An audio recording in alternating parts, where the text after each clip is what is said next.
They thought she didn't belong in that room, but before the hour was over, they would realize they were the ones who never should have been there. Emily Carter stepped through the glass doors of Whitmore Global's headquarters at exactly 8:57 a.m., 3 minutes early, the way she had always done things, precise, intentional, unnoticed. The lobby stretched wide and polished, sunlight pouring across marble floors so clean they reflected the ceiling lights like a second sky. And as she crossed it in her modest gray cardigan and worn leather flats, the receptionist barely looked up, offering a polite but dismissive smile that lingered just a second too long on her outfit. Emily didn't react. She never did. Her eyes remained steady, her posture relaxed, as if she were simply passing through a space she had seen 100 times before, even though no one there recognized her. The elevator ride to the 42nd floor was silent except for the soft hum of cables and the faint scent of expensive cologne left behind by someone who belonged more, or at least appeared to. When the doors opened, the atmosphere shifted instantly, quieter, colder, more deliberate. A hallway of glass offices led to a large conference room at the end, where silhouettes moved behind tinted panels, voices low and controlled. Emily adjusted the folder in her hands, the edges worn from years of use, and walked forward without hesitation. Inside the room, 3 executives sat around a long walnut table that could have seated 20, their tailored suits sharp, their expressions sharper. Linda Hayes didn't bother to hide her reaction when she saw Emily. Her eyes flicked up, paused, then narrowed just slightly as if something didn't quite add up. "You're here for the interview?" she asked, though the question carried more judgment than curiosity. Emily nodded once. Emily Carter. The name seemed to land without weight. One of the men leaned back in his chair, crossing his arms with a faint smirk. "Interesting," he muttered, glancing at the resume in front of him like it was a puzzle missing pieces. Linda flipped through the pages slowly, each turn deliberate, almost theatrical. "Your experience is unconventional," she said, choosing the word carefully, though the meaning was clear. Another voice joined in, softer but edged. "This role handles over $200 million in annual operations. It's not exactly entry-level." A faint chuckle echoed, quickly suppressed, but not enough to go unnoticed. Emily stood there, calm, her hands resting lightly against the folder, her breathing steady, as if the room's temperature hadn't just dropped 10 degrees.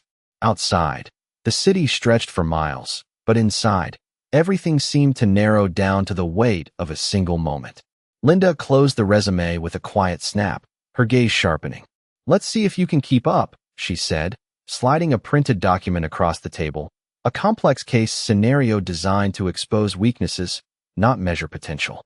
The trap was set, carefully, confidently, by people who had done this countless times before. What they didn't know, what none of them could possibly see in that moment, was that the woman standing quietly in front of them had once walked these same halls with authority they could never imagine. And as the silence settled over the room, something invisible began to shift, slow and inevitable, like the first crack in glass just before it shatters. The paper slid across the table like a quiet challenge, but the way Linda Hayes leaned back made it clear this was never meant to be fair. The document outlined a failing division, a $200 million operation hemorrhaging revenue, supply chains tangled, leadership fractured, deadlines missed quarter after quarter. It was the kind of scenario designed to overwhelm, to expose hesitation, to confirm every assumption already made about the person standing in front of them. Emily glanced down once, just once, her eyes moving quickly, absorbing details with a familiarity that did not match the simple image they had already assigned to her. The man on the left checked his watch, not even trying to hide it. "Take your time," he said, though his tone suggested the opposite. Linda folded her hands neatly on the table. "We are very interested to see how you approach complexity," she added, her voice smooth, controlled, but carrying a faint edge of anticipation, like someone waiting for a predictable outcome. The room grew still, the quiet thick enough to feel. Outside the glass walls, assistants moved quickly down the hallway, heels clicking, phones pressed to ears, the rhythm of a company that believed it was operating at the highest level. Inside, all eyes remained on Emily. She did not rush. She did not fidget. She placed the folder gently on the table, then lifted the document, holding it steady as if she had seen variations of it many times before. "The issue is not the revenue loss," she said finally, her voice calm, measured, almost soft. It caught them off guard, just slightly. Linda's brow tightened. "Excuse me." Emily set the paper down, aligning it carefully with the edge of the table. "The problem is structural," she continued. "You have duplicated leadership layers creating conflicting directives. Your procurement contracts are outdated, locking you into inefficiencies that scale with volume. And your internal reporting delays decision-making by at least 30 days. Silence followed, but it was different now, thinner, more uncertain. The man who had checked his watch lowered his arms slowly. "That is a bold assumption," he said, though his voice had lost some of its earlier confidence. Emily met his gaze without tension. "It is not an assumption," she replied. "It is a pattern." Linda's expression hardened, but there was a flicker beneath it, something she did not want to acknowledge. "And how exactly would you fix all of that?" she asked, leaning forward slightly, as if pushing the moment back into her control. Emily did not hesitate. "You eliminate 2 tiers of middle management within 60 days, she said. "Renegotiate supplier contracts with performance-based incentives, and implement real-time reporting dashboards so leadership decisions are based on current data, not last month's summaries." The words landed clean, precise, without excess. No hesitation. No uncertainty. For a brief moment, no one spoke. Then a quiet scoff broke the tension. "That sounds good in theory," the man said, shaking his head. "But execution is another matter." Linda nodded, seizing the opening. "Exactly. Anyone can describe a solution. Implementation requires experience." She closed the document with a firm motion, as if ending the conversation. "And frankly, your background does not demonstrate that level of capability." The dismissal returned, stronger now, reinforced by habit. The room began to reset itself, confidence rebuilding, judgment settling back into place. Emily remained standing, her posture unchanged, her expression steady, but something in her eyes shifted, not anger, not frustration, something quieter, deeper, like someone recognizing a familiar mistake being repeated. And just as Linda opened her mouth to move on, the faint sound of footsteps echoed from the hallway outside, slow, deliberate, approaching with a presence that did not need to announce itself for the air in the room to begin to change. The footsteps did not rush, they did not echo loudly, yet every sound seemed to press against the glass walls with quiet authority, each step measured, controlled, undeniable. Inside the room, the conversation had already begun to dissolve back into routine dismissal, Linda Hayes straightening her posture, preparing to move on as if nothing of value had just been said. Emily remained where she was, still, composed, her gaze steady on the table as though she were watching something unfold that no one else could yet see. The door opened without ceremony, just a soft shift of air, but the effect was immediate. The man who had been leaning back sat up. The faint smirk disappeared. Linda's expression changed, not dramatically, but enough. Daniel Whitmore stepped into the room without hurry, his presence filling the space in a way that did not need announcement. His suit was precise, his posture effortless, his eyes scanning once across the table before settling, not on the executives, but on the woman standing at the far end. For a brief second, no one spoke. Then Linda recovered, her voice snapping back into place, professional, composed, almost eager. "Sir, we were just finishing the candidate review," she said, gesturing lightly toward Emily, as if clarifying something unimportant. Daniel did not respond immediately. His gaze remained fixed, his expression unreadable, but something in the silence began to stretch, thin and uncomfortable. The man beside Linda cleared his throat softly, glancing between them, uncertain. "We have already assessed that she does not meet the requirements for this role," Linda added, more firmly now, as if reinforcing a conclusion that should not be questioned. Daniel's eyes shifted slightly, just enough to take in the closed folder on the table, the document that had been dismissed, the subtle tension that lingered in the room. "Is that so?" he said quietly. It was not a question. It was an observation. Emily lifted her eyes then, meeting his gaze directly for the first time, and in that instant something unspoken passed between them, something that did not belong to the present moment. Recognition did not flash openly, but it settled, deep and certain. Linda continued, unaware of what she could not see. Her background lacks the executive-level experience we require, and her responses, while confident, are not grounded in practical implementation. The room seemed to lean into her words, clinging to the familiar structure of authority, of judgment, of control. Daniel took a slow step forward, his shoes barely making a sound against the floor, but every movement drawing attention. Confident, he repeated, as if testing the word. He stopped at the head of the table, his hand resting lightly against the back of a chair. No one moved. No one interrupted. The air had changed again, heavier now, charged with something none of them could quite define. Emily remained calm, her expression unchanged, but her presence no longer felt small, no longer easy to overlook. It was as if the room itself had begun to rearrange around her, subtle but undeniable. Daniel's gaze returned to Linda, then to the others, each of them holding their breath without realizing it. "And you concluded," he said slowly, "that she does not belong here." The words settled like a weight, simple, clear, impossible to ignore. Linda nodded once, though the certainty in her expression had begun to fracture at the edges.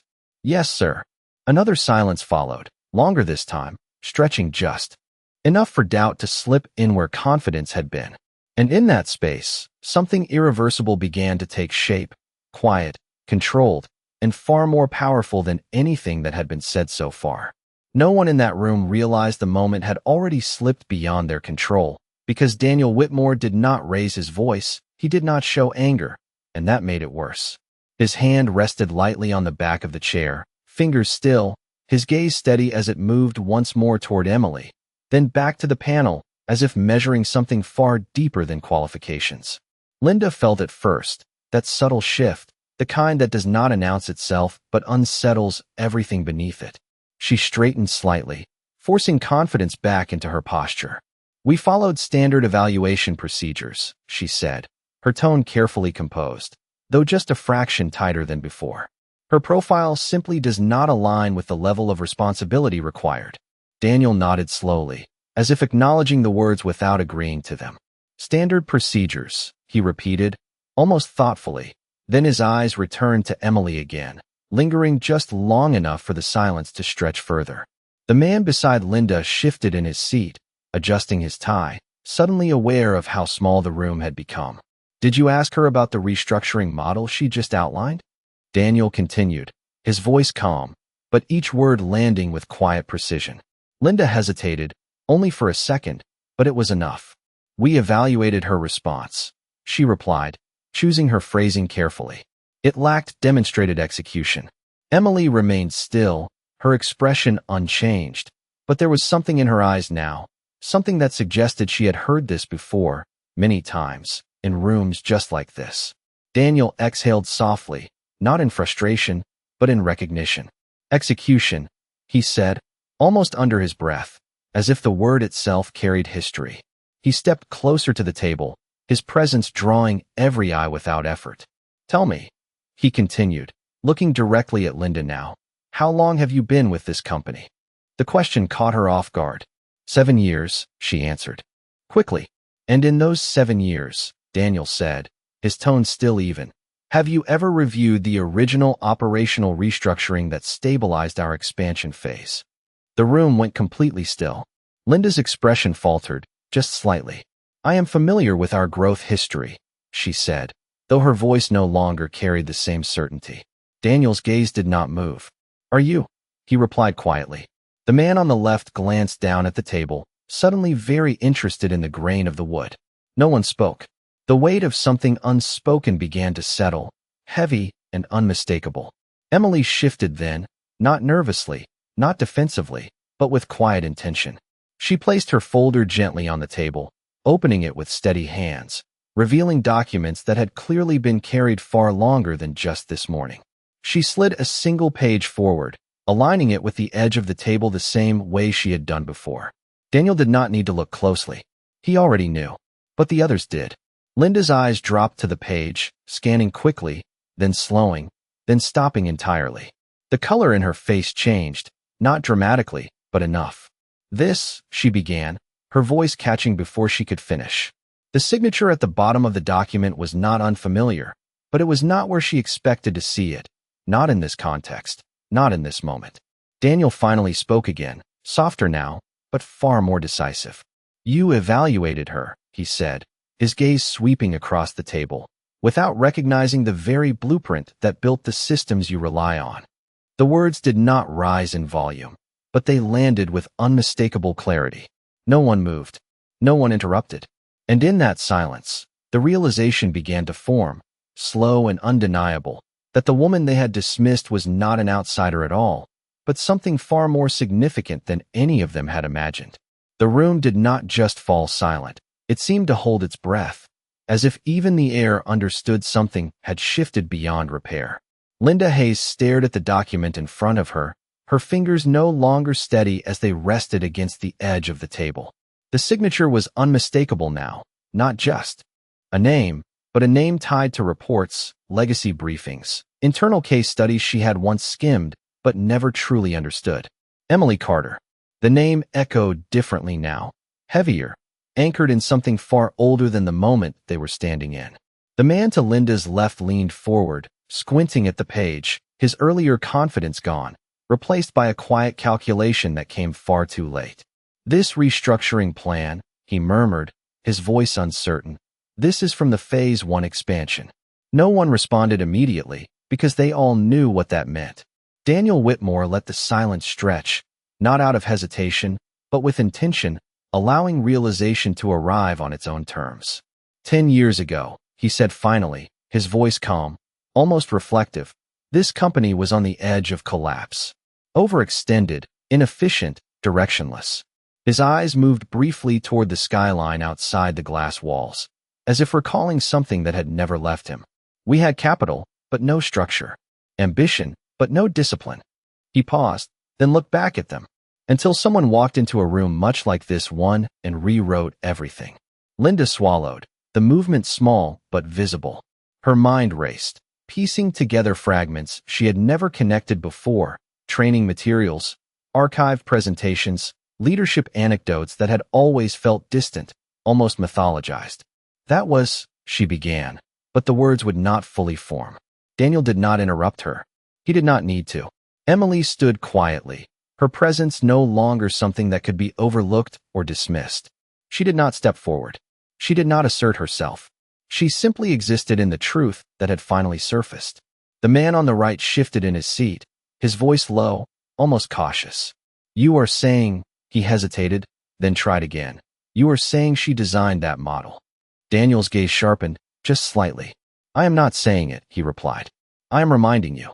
The distinction landed harder than anything else that had been said.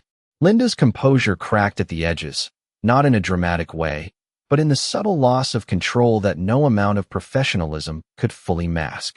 We were not informed, she said quickly, as if reaching for something to steady herself. There was no indication in her application that she stopped, because even as she spoke, the flaw in her reasoning became obvious. Daniel's expression did not change, but his voice carried a weight that made every word undeniable. You were not asked to recognize a title, he said. You were asked to recognize capability. The room seemed smaller now, tighter, the long table no longer a place of authority, but of exposure. Emily finally moved, just one step forward, her hands resting lightly against the table's edge. It has been a long time, she said, her voice calm, without accusation, without pride. Just fact. Linda looked at her, really looked at her now, not as a candidate, not as an outsider, but as someone she should have seen from the beginning. And in that moment, the weight of what had happened settled fully into place. Because this was not just a mistake. It was a reflection of everything they believed about power, about appearance, about who deserved to be heard. Daniel straightened slightly, his hand leaving the chair as his posture shifted from observation to decision. The room felt it before he spoke. Something final. Something that could not be undone. And when he looked across the table, not at Emily, but at the people who had judged her, there was no anger in his expression, only clarity, and that made what came next inevitable. No one spoke when Daniel Whitmore finally moved, because the kind of silence that filled the room was no longer uncertainty. It was consequence waiting to be delivered. He did not raise his voice. He did not slam his hand against the table. and somehow that made every movement feel heavier, more deliberate, more final. He stepped forward slowly, his gaze passing over each person seated at the table, not with anger, but with a level of clarity that left no room for misunderstanding. Linda Hayes felt it before he even said a word, the quiet collapse of authority she had relied on for years. Her posture stiffened, her hands clasping together just a little tighter, as if holding on to something that was already slipping away. This company, Daniel began, his voice even, controlled, was not built on titles. His eyes shifted briefly toward Emily, then back to the panel. It was built on people who could see what others refused to see. The words settled into the room with a weight that no one could deflect. The man on the right opened his mouth slightly, then closed it again, realizing too late that there was nothing he could say that would not make things worse. Daniel continued, his tone unchanged. "You were given an opportunity this morning," he said, "not to test a candidate, but to demonstrate judgment." Linda swallowed, her voice barely steady as she tried to respond. "Sir, if there has been a misunderstanding, we can reevaluate." "There is no misunderstanding," Daniel interrupted, not sharply, but firmly enough that the room froze again. "You made your evaluation very clear." The simplicity of the statement removed any space for defense. Emily remained where she was, her expression calm, her presence steady, as if none of this surprised her. If anything, it felt familiar, like a pattern repeating itself exactly as expected. Daniel reached into the inner pocket of his jacket and withdrew a slim folder, placing it gently on the table. The sound was soft, but it carried through the silence. "Effective immediately," he said, his voice unwavering. "This interview panel is relieved of its responsibilities." The words did not echo, but they did not need to. Linda's eyes widened, just slightly, the realization hitting in layers rather than all at once. "Sir," she began, but her voice faltered, the authority she once held dissolving with every passing second. The man beside her leaned forward, his tone cautious, almost pleading. "We have delivered consistent results for this division. There must be a more measured approach." Daniel looked at him, not dismissively, but with a quiet certainty that made the argument irrelevant before it could even form. "Results without insight lead to failure," he said.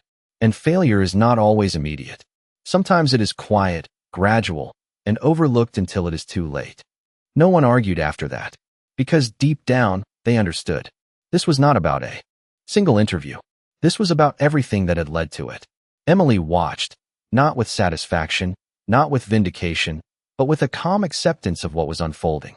Her eyes moved briefly to the skyline beyond the glass, the city stretching endlessly, full of people making decisions, some right, some irreversible. Daniel turned slightly, his attention returning to her, and for the first time since entering the room, there was a subtle shift in his expression, something softer, something rooted in respect rather than authority. "You were never meant to be evaluated here," he said quietly. The room felt that too, the distinction, the acknowledgement of something far greater than the process they had just witnessed. Emily held his gaze for a moment, then gave a small, almost imperceptible nod. No words, none were needed. And as the weight of everything settled into the space around them, one truth became impossible to ignore, that what had just happened was not a disruption, not an overreaction, but a correction that had been waiting far longer than anyone in that room had realized. The decision had been made, but the room had not yet caught up to what that truly meant, because consequences do not always arrive with noise. Sometimes they settle quietly, leaving people to face them in silence. Linda Hayes sat frozen, her hands still clasped together, but the confidence that once defined her posture had disappeared, replaced by something far less certain.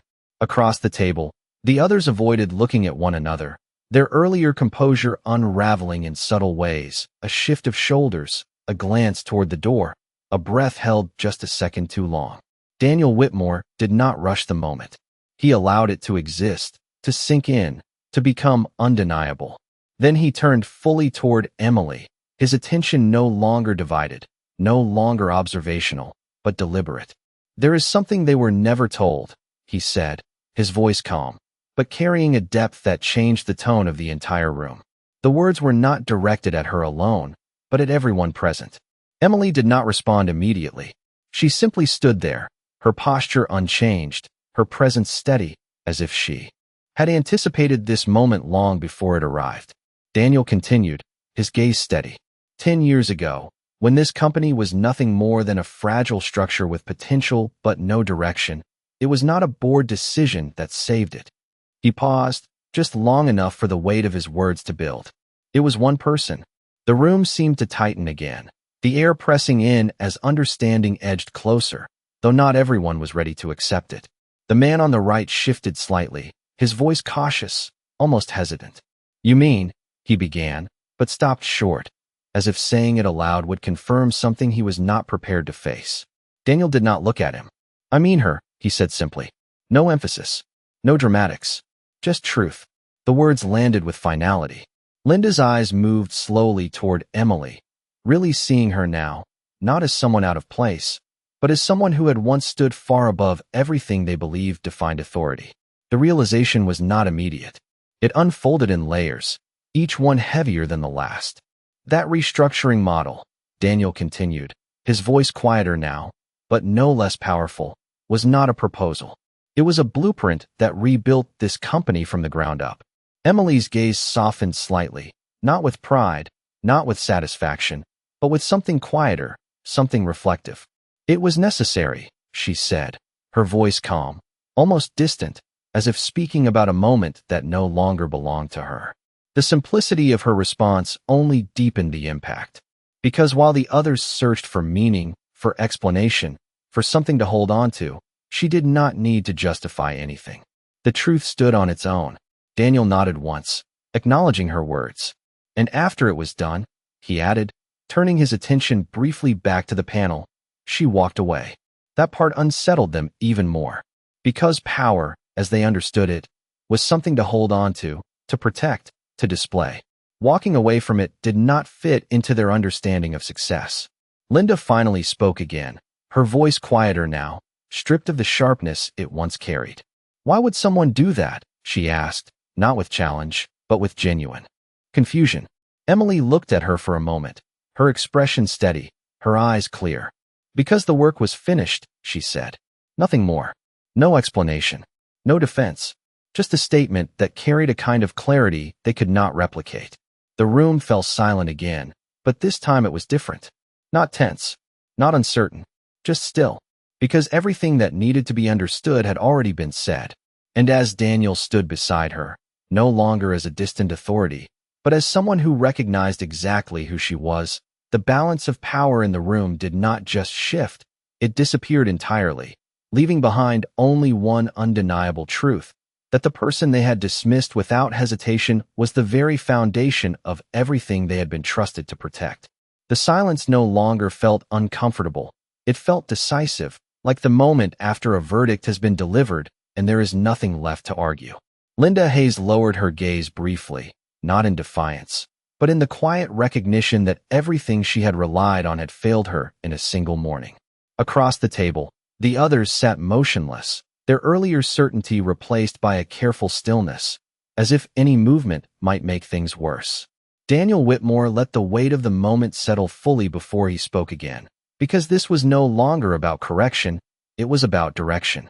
This company has spent the last decade building on a foundation it no longer understands, he said, his voice steady, measured, each word placed with intention.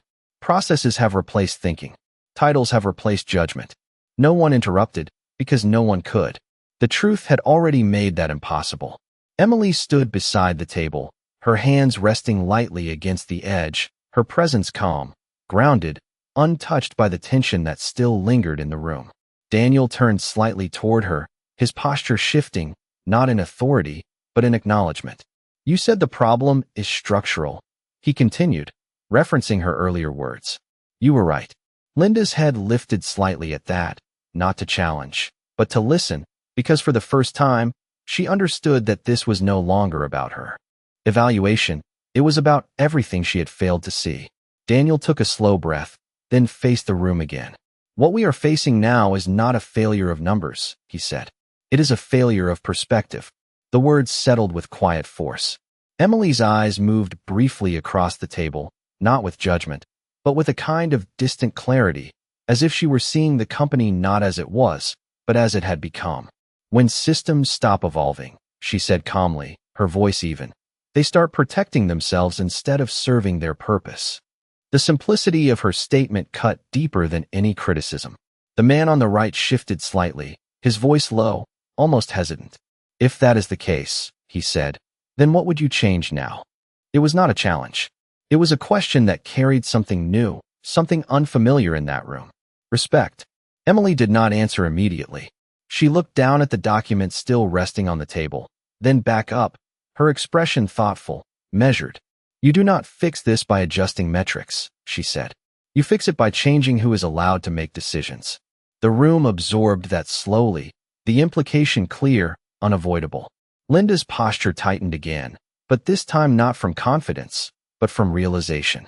Because for the first time, she understood that the system she had operated within was the very thing being questioned. Daniel nodded once, not in agreement, but in recognition. And that begins today, he said. His voice did not rise, but it carried a finality that left no space for doubt. He stepped away from the table, moving toward the head of the room, the place where decisions were formalized, where authority was made visible. Emily watched him, her expression unchanged, but there was a quiet awareness in her gaze, as if she understood exactly what was about to happen before anyone else in the room could even imagine it. The others followed his movement instinctively, their attention drawn not by command, but by the inevitability of the moment. And as Daniel placed both hands lightly on the edge of the table, looking out across the people who had once believed they held control, the room felt smaller than it ever had before, because what was coming next would not just change positions, it would redefine them entirely. No one in that room realized that what Daniel Whitmore was about to say would not just end a conversation. It would redefine everything they believed about power, authority, and who truly deserved a seat at that table. He stood at the head of the room, both hands resting lightly against the polished surface, his gaze steady as it moved from one face to another, not searching for agreement, not waiting for approval, but delivering something final. The city beyond the glass walls stretched endlessly, but inside that room, everything had narrowed to a single point in time. For too long, Daniel began, his voice calm but carrying unmistakable weight. This company has confused appearance with capability. No one moved. No one dared to interrupt. Linda Hayes felt the words settle over her, not as an accusation, but as a truth she could no longer avoid. Daniel continued, each word precise. We built something strong once, something that worked because it was driven by clarity, not ego. His eyes shifted briefly toward Emily, and for the first time, there was something unmistakable there, respect, acknowledgement, something earned long before this moment. And somewhere along the way, he said, turning back to the room, we lost that. The silence deepened, no longer tense, but absolute. Emily stood quietly, her presence no longer questioned, no longer diminished, but not elevated by her own words either. She had not demanded recognition. She had not corrected them. She had simply remained steady until the truth revealed itself. Daniel straightened slightly, his posture firm now, decisive. Effective immediately, he said, this division will undergo structural realignment. The words were expected, but what followed was not. And that process will be led by someone who understands what this company was meant to be. A pause. Just long enough for anticipation to build, for uncertainty to rise again, fragile and unsteady. Then Daniel turned fully toward Emily. Emily Carter, he said, her name clear, undeniable, you are no longer a candidate. The room seemed to freeze, every breath held, every thought suspended. You are hereby appointed chairwoman of strategic operations, effective immediately. No one spoke. No one reacted. Because the moment was too large, too unexpected, too final. Linda's eyes widened slightly, the weight of everything collapsing into a single realization. The man on the right stared forward, his expression empty, unable to process what had just happened. Emily did not move at first. She did not react with surprise, or relief, or triumph. She simply stood there, absorbing the moment with the same quiet composure she had carried from the beginning. Then, slowly, she stepped forward, her hand resting lightly against the back of the chair that had once represented judgment, authority, control. She looked at Daniel, her expression steady, her voice calm. If I accept, she said, things will change. It was not a question. It was a statement. Daniel met her gaze without hesitation. That is the point, he replied. The room went completely silent. Emily gave a small nod, almost imperceptible, but enough. And in that moment, everything shifted. Not loudly, not dramatically, but permanently. Because the woman they had dismissed without a second thought was now the one who would decide what came next. And as the weight of that reality settled into the room, one truth remained, quiet but undeniable. Respect is never demanded. It is revealed. Respect often reveals itself when you least expect it.